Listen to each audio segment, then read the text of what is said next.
because they're terribly misled. Sylvia, they're misled. Women are into really goofy things. Yeah, but they're told that, oh, you don't need to know Torah before, you don't need to, you don't even have to be Jewish, and hello Madonna, and what's the other one? Britney Spears. And, the Kabbalah Center's right around the block here. We could hang out there and watch all the stars come in. It's really a shame, and they get lied to by this cult leader who tells them that, oh, anyone can learn Kabbalah, it's not a problem. So that's what's going on, and women are into it, and they're all being terribly, terribly misled and misguided because they shouldn't be learning it. It's like going to med school and you haven't even gone to high school yet. Now, would you want a doctor like that? If you go to LA County Hospital, you might just end up with one, right? But for the most part, people would rather have a doctor who's gone to high school, college, medical school, residency, internship. Hello.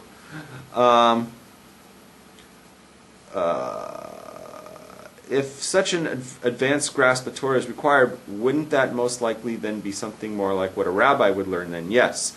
We say that the Kabbalists, the true people who know the Mekubalim, people who really know Kabbalah, are really learned, usually older rabbis, Like Rabbi Eliashiv was 101. Yeah, right? he's old enough to study his father was a huge Mekubal, so if you want to know a Kabbalah thing, you go to Rabbi Eliashiv. It's called fake Kabbalah, thank you. Red strings are superstitious. Kabbalah turns an idolatry, left to the ignorant imbeciles to interpret. Yes, people start worshiping. Blah, blah, blah, blah, blah. You're very good, I agree. So that's been my lesson. Anytime something was trying to get my mind away. All right. Okay, really good. Let's keep going. Okay. Okay. Do you want to get back to this? Yes. Okay, go ahead. Now I'll look at the game.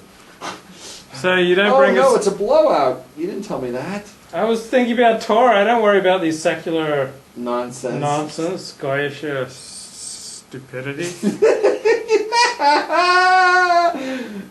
Please, I'm trying to talk about Torah here. Okay, it was a 6-point Butler Please, lead, I'm and trying now to they're talk down by about 11. Torah here. It's a 17-point run. Go ahead. You don't bring a sin offering because you've necessarily sinned. Women who've given birth bring a sin offering. There was no sin in giving birth. Sin offerings are to cleanse the community of impurity. That is false. Where did you get that from? What? That whole statement that you just said is patent. So it's always a sin to bring a sin absolutely, offering? That's it's right. always so when a woman gives birth, it's that's a sin. Right. That's the right. sin when a woman gives there birth. There are two opinions in the Gemara. Do you want them? Yes. But first of all, I want to know where you got that nonsense. I brought my own brilliance to the Torah. Next time, leave it at home. Okay. The woman after she gives birth, she gives a sin offering, and there are two reasons that are brought down in the Gemara.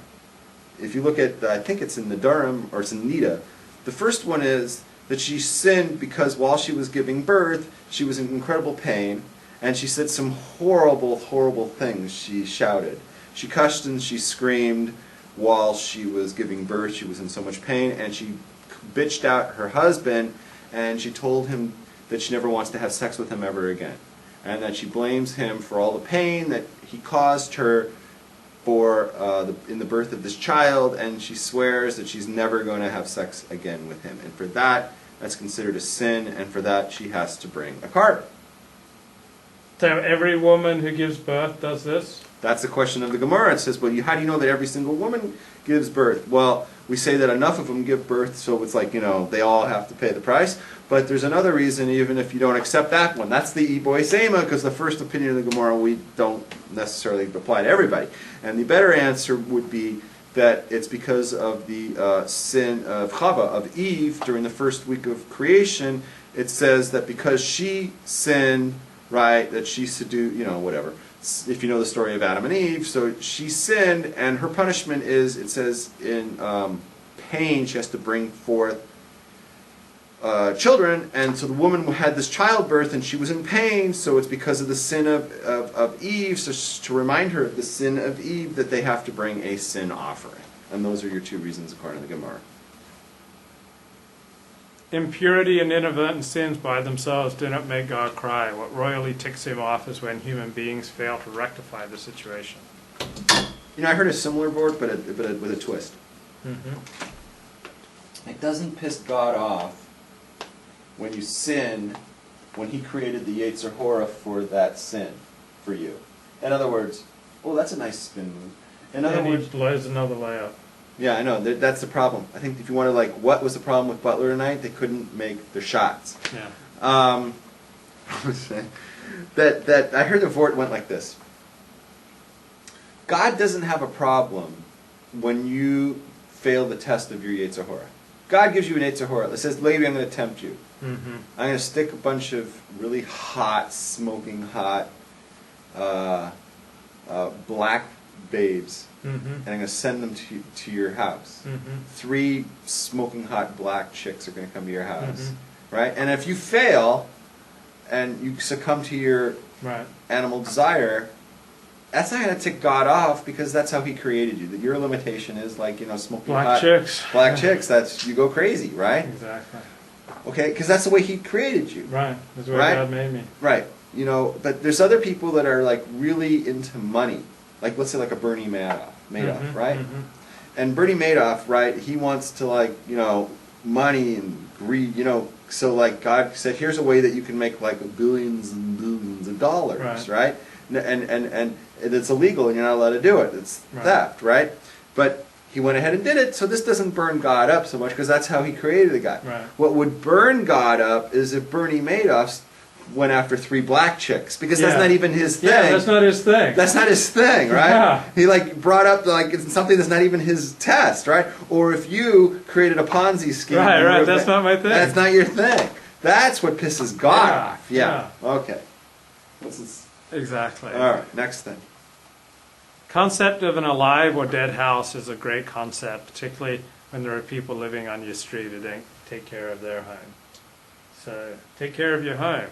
Your home matters. Its appearance matters. Well, what's the relevant? Well, there are houses. The Parsha is all about houses that get infected. And they have to tear down. They have to tear down the bits that are plaster. infected, and they have to clean it up. I love that Parsha is always right before Pesach. It's the time when everybody's up doing their house and getting rid of all the chametz and everything. Yeah. Okay. Houses getting infected, inspected, and cleaned up reminds me of the underpinnings of broken windows policing. Broken windows policing says if you leave a broken window in a public place, it will just lead to more crime, more violence. If you don't clean up graffiti, if you don't crack down on people for small infractions of the law, that it will just lead to one thing will lead to another, and you'll have an increasingly lawless society. You got that from that. Mm-hmm.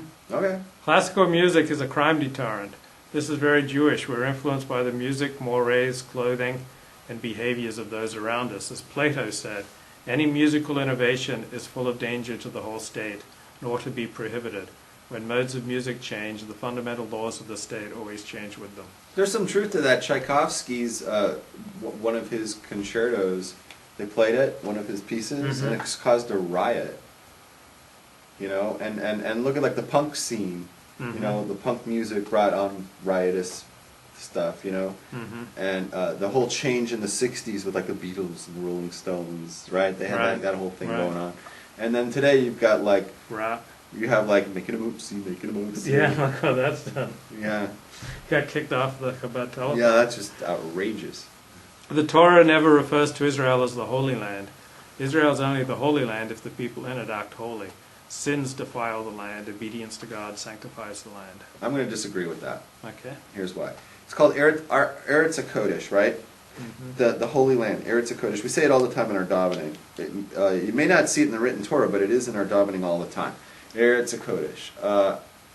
The Holy Land. The word Kedusha means separated. Holy means that you are separated. Like what makes a person holy is they separate themselves from the profane things, and they separate themselves, they make themselves only involved in Jewish stuff, like Torah stuff.